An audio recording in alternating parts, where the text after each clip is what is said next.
She's so gorgeous. Stay. Hello, princess. Princess, sit. Princess, sit.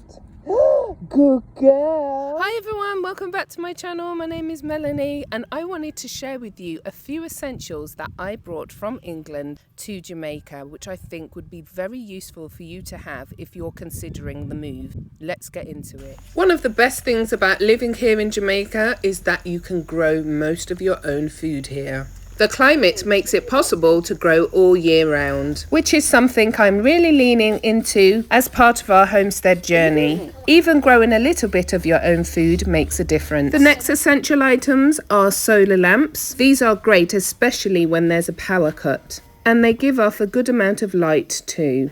In one of my videos from years ago, I mentioned getting different sources of lighting, from oil lamps to torches. Since we've had no power, these have helped a lot. This little gadget came in very handy. It charges and it is a torch as well, and surprisingly gives off a good amount of light. Other important items are battery powered tools. These are great for basic DIY and fixing things around the home. If you're using solar, they can easily be charged, and by using the same brand, you will have the use of more than one battery. There are so many brands out there, you just need to work with your budget. Having a toolkit is also essential, along with things like hammers and saws. Although we have a gas cooker, having a flexible cooking setup for indoor and outdoor is key. Outdoor cooking is all about adaptability. Wood gives that authentic smoky flavour, charcoal is perfect for grilling, and propane makes meals quick and convenient. With a setup that works for any situation, you can cook anything from traditional Jamaican meals to quick, easy meals. You really want to make sure you have adequate food storage, because here there are a lot of weevils. Make sure you get food grade storage containers, and then you can use either Mylar bags with oxygen absorbers, and also you can use bay leaves to put into the buckets with either rice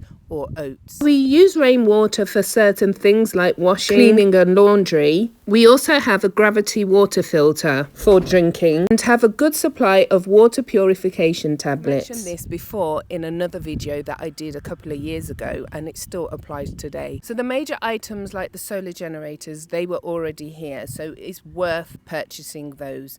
Solar, because there's plenty of sunshine here, but then when it's overcast you definitely want another form of backup.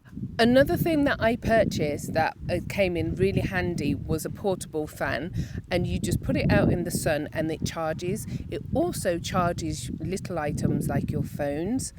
Also, I had another one which was the shark fan. That one's really good because you can actually put water in it and then it gives off a mist to cool you down, and that you can charge using a cable, but also it lasts for I think up to an hour. I thought that would come in handy for when I'm doing outdoor massages or spa treatments, and it would keep the client cool. It's always good to have a first aid kit on hand with bandages and basic supplies. It's better to be prepared than caught off guard.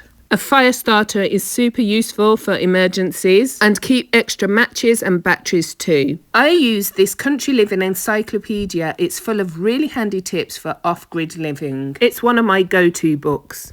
We use these huge tanks to collect rainwater, which gives us a backup for everything. Drinking when it's filtered, cooking, cleaning and watering the garden. It's simple, reliable and perfect if the power goes out or water supply is unpredictable. Those were my essentials that came in really handy, and if you're interested in the whole of the list, just send me an email and I will send it out to you. So we've come to the end of this video. I hope you found it useful, and I hope to see you next time. Bye for now.